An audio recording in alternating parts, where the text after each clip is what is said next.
Hi there. Welcome back to our daily Advent devotional for Thursday, December 4th.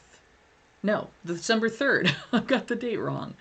I'm so glad you could join me, and I'm so glad that you're back. Today, as I was thinking about what we could talk about in terms of Christmas traditions, one that came to mind in particular was twofold. One, Christmas ornaments, and I've got a lot of different Christmas ornaments to share with you as we go through this series, but also Christmas gifts. And certainly, we talked about the gift of giving, and we talked about our World Vision mission, as well as we've got our Layette mission and a number of other things that are going on at this time of year. And I wanted to share this Christmas ornament that was gifted to me just last year. So it's a little round ornament, and it says, "All I need is a little bit of coffee and a whole lot of Jesus." And then my name is put on the cup. What makes me amused by this particular one is I'm not a coffee drinker. And so the wonderful person who had this made up for me did it thinking in mind that just about everybody enjoys coffee, don't they?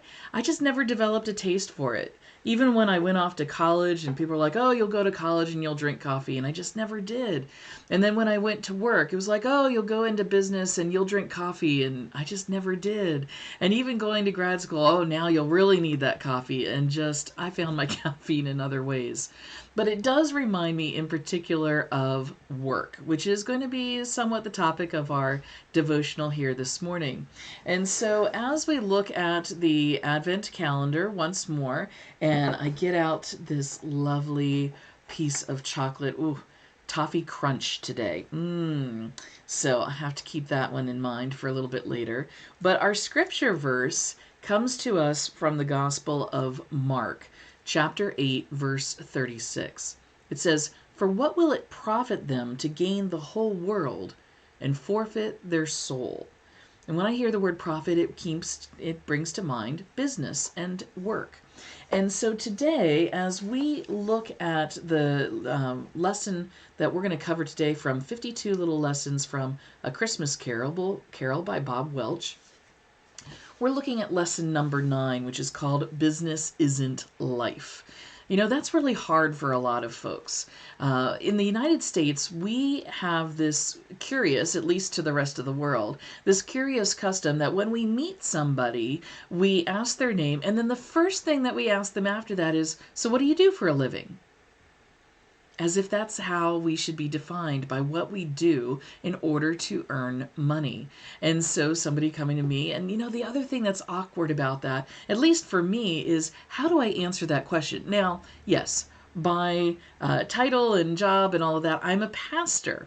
But saying that I'm a pastor is about as exciting for some folks as saying I'm an accountant. And, no offense to the accountants out there, but, some jobs, they just aren't sexy, maybe is the best way to put it. Or they can actually cause people to go, well, it was nice seeing you, and then move on to something else. And if you're a pastor, depending on what's going on in their lives, you may be the last person they want to hear from. Well, business is not what life is all about. What it is that we enjoy, the people that we are we take part in relationships with, that's what defines life. And that is one of the things that Scrooge in A Christmas Carol is challenged to recognize. When he goes home after that initial couple of paragraphs about the day he spends in his counting office with Bob Cratchit and with his nephew Fred and the men who come to try and collect things, he leaves at the end of the day. He goes to get his supper, and then he goes home. He lives now in the home that used to belong to his partner, Jacob Marley. Jacob has been dead for 7 years, we're told at the very beginning of the story, and he's dead, dead, dead, dead as a doornail.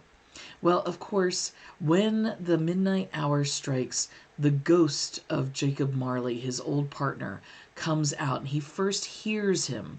He hears the clanking of chains, and then finally he sees the apparition of Jacob Marley's ghost. Now, the way it's described, he's not much to look at. And one thing that had always puzzled me is anytime I had seen a film version of the story, they always had a handkerchief tied around Jacob Marley's head, almost as if he had a toothache or something else. But what I learned is that the handkerchief around his head is how in those days the jaws of dead people were tied shut. Ugh. Well, that again helps us to understand that Marley is indeed dead. Dead, dead, dead. There's nothing that he can do for himself, but yet he comes with his chains clanking so hideously to be the first of the four spirits ultimately that will visit Scrooge that Christmas Eve. Marley laments about misused opportunities. In life, he was very much like Scrooge, and in fact, even after, they were often confused for one another, and they never made no mind because one was just as poorly well off or as poorly miserable as the other one was. And Scrooge tries to say, defend his friend and say, but you were a good man of business. And I love this line as Charles Dickens writes it. Business, snorts the ghost. Mankind was my business. The common welfare was my business. Charity, mercy, forbearance, and benevolence are all my business. The dealings of my trade were but a drop of water in the comprehensive ocean of my business. Now, of course, Scrooge doesn't want to hear this because for him, business is about making money, about growing his wealth, about having the security of money in his life. And yet, Jacob Marley is not there to make Scrooge feel better. In fact, Jacob Marley goes to warn him about what he will encounter if he continues to live the way he has. Marley even asks, why did I walk through crowds of fellow beings with my eyes turned down and never raise them to that blessed star which led the wise men to a poor abode? He recognizes that in collecting all that money for himself, he didn't do himself any good because he overlooked those who were in need. The need of his own soul became greater and greater, and now he wanders eternity, draped in the chains of his own making. Again, what do we do for a living? First question that many of us are asked, especially here in the States. What if instead of asking what it is that you do, we were to ask instead, how do you make the world a better place? Or what difference are you making it in the lives of those in need? Or what are you doing to honor God? Whew, that's a hard one. I love the bumper sticker that says, I owe, so off to work I go. It certainly explains a lot of the reason why people have jobs nowadays. We need jobs in order to raise money to pay the bills, right?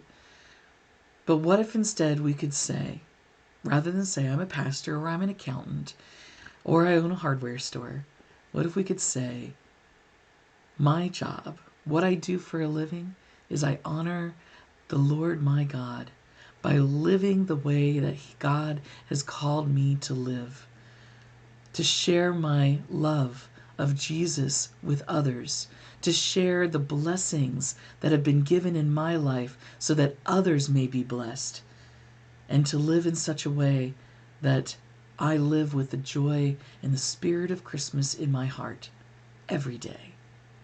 What a wonderful business we would be about then. Have a great day.